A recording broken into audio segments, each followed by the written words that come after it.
Have you ever woken up and felt off? Nothing's wrong, exactly. The sky's still there. The world keeps spinning.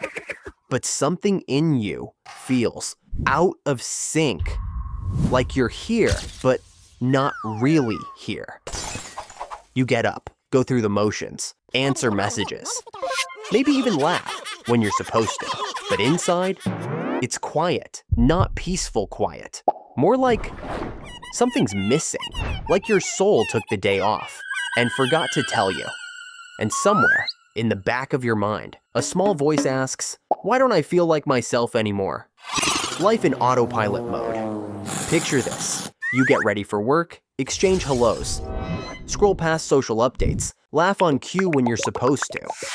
On the outside, you're functioning, but on the inside, it's like you're watching your life from the outside, detached, on autopilot. Maybe you even catch yourself thinking, is this really me doing these things? You float through your routine, fulfilling roles and obligations, yet everything feels two-dimensional. At a dinner with friends, you force a smile and wonder when you started feeling so isolated in a crowded room. When did the vibrant, curious you quietly slip into the shadows? It's as if you've been ghosting on yourself, a quiet quitting of your own identity. The deeper question hits, when did I become a stranger in my own skin? Why we disconnect, the psychology of the glitch. What you're experiencing has a name. Consider it emotional numbness or detachment. Psychologically, it's like your mind has hit the mute button on feeling. This can show up as depersonalization or just a foggy disconnection from life. Here's the twist.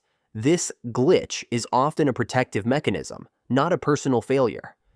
In other words, when life overloads you, chronic anxiety, grief, trauma, or sheer burnout, your nervous system may flip a circuit breaker. That's why you might feel nothing about things that used to move you. It's not laziness or apathy, it's your body's built-in safety mode. In trauma studies, Gabor Mate famously notes that trauma isn't just what happened to you, it's what happens inside you as a result. Your nervous system has basically said, emotions are dangerous, let's shut them down for now. Think of it like a city experiencing rolling blackouts in certain districts. Your emotional power grid is not broken, just temporarily offline from overload. Chronic stress can create the same effect. The longer you live in fight or flight mode, juggling deadlines, fears about the future, or the trauma you never talked about, the more your body leans toward shutdown. According to the polyvagal theory, when neither fight nor flight can save us, we default to freeze. It's as if your entire being whispers, I can't handle this, so I'll just feel nothing. Your nervous system isn't weak, it's overwhelmed. Now, add modern life to the mix. In this digital age, we're bombarded with information and expectations 24/7. We live in curated realities that tug at our emotions every second. The result? A constant pressure to be on, to compare ourselves, to chase notifications like a lab rat chasing pellets. It's emotional overload by 1,000 cuts. The irony is that in a world hyper-connected by technology, so many of us feel disconnected from ourselves. We scroll and scroll, even as some part of us numbly observes that life is passing by without us fully in it. No wonder some days reality itself feels a bit off or unreal, as if the world's volume is turned up so high, your only refuge is to turn yourself down. Over time, living this way exacts a toll. You stop noticing the small wins, the taste of your favorite food, the excitement you used to have for a new movie or a weekend hobby. Memories blur together. Days feel copy-pasted. Your sense of identity starts to fade because identity is built on experiences and feelings. And you've been feeling so little. Sound familiar? Importantly, this glitch can also come from a quieter form of self-abandonment. Maybe you spent years wearing a mask to please others, hiding your true feelings, pushing down your needs to meet expectations. Each time you silence your real thoughts or dismiss your dreams, you gradually disconnect from your core self. You wake up one day and realize you don't even know what you want anymore. You've been living someone else's script. The glitch isn't just stress, it's the gap between the real you and the performing you. And that gap creates a constant hum of unreality, like you're living in a stranger's life. Here's the silver lining. If your mind can learn to disconnect to protect you, it can also learn to reconnect to heal you. The first step is understanding that feeling off is not a life sentence. It's a sign that something in you needs attention, safety, and care. Your lost self isn't gone, just hidden behind the safety glass your psyche put up. Now, it's time to gently remove that glass, bit by bit. Alright, let's talk about how you actually start reconnecting. 1. Name the fog.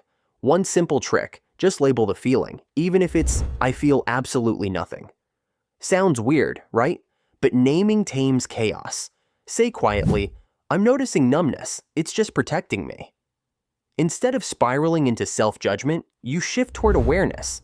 This tiny act deflates anxiety by reminding your brain you're coping, not broken. Call the glitch by name. Soon you'll see that acknowledging your numbness is like flipping a gentle switch from fear to safety. Congratulations, you're officially mastering Emotional Fog Identification 101. Easy, right? 2. The 5 senses reset. Ever feel emotionally checked out, like your brain left the room early? Reclaim your presence with a quick 5 senses reset. Spot 5 things you see, touch 4 things, hear 3 sounds, smell 2 scents, and taste 1 thing. Coffee counts. It's your brain's version of refreshing the browser, instant grounding. Suddenly the fog lifts a little, as if you pressed an internal I'm okay button. Tiny sensory wins become moments of clarity. Do this regularly, and bit by bit, you'll stop feeling like an NPC in your own life. Welcome back to reality, Player 1. 3. The 1% Truth Journal. Disconnection thrives in silence, right? Let's shake things up. Meet your new BFF, the 1% Truth Journal. Each day, write one brutally honest sentence about your feelings or desires. Stuff like, I secretly hate this job, or I'm lonely even around friends. No fixing required, just raw truth. You're sending a message. Hey brain, it's safe to be real again. Bit by bit, these truths restore lost parts of you. It's like finding forgotten puzzle pieces of your identity scattered across daily life. Congrats, you're now officially reconnecting with the coolest person ever, you. 4. Vagus nerve hacks. Your body's glitch means it's stuck in panic mode. Quick fix? Signal safety to your nervous system by activating your vagus nerve, the body's built-in chill button. 2 hacks. Cold water splash on your face, instant reset. Or gentle humming. Yes, humming like nobody's watching. Bonus points if they are. Add slow breathing. Inhale 4, exhale 8. And your nervous system gets the memo. Hey, calm down, we're safe. Practice these hacks, and you'll retrain your body out of emergency mode. Who knew feeling better involved cold showers and singing badly? Science, you're welcome. I didn't write this from a distance, I've lived it. There were months I woke up numb, doing all the right things, but feeling nothing inside. I'd smile in conversations and wonder why I felt like a ghost. I kept creating, posting, pretending I was okay, but I wasn't. I lost myself in noise, in pressure, in the silent belief that I had to keep going even when I was falling apart. Healing didn't happen all at once. It came slowly, in honest journaling, in quiet mornings, in finally saying, I'm not okay. And if you're there right now, if you're in the fog, I want you to know you're not alone, truly. If you need someone to talk to, comment below. I'll read, and I'll respond. I mean that.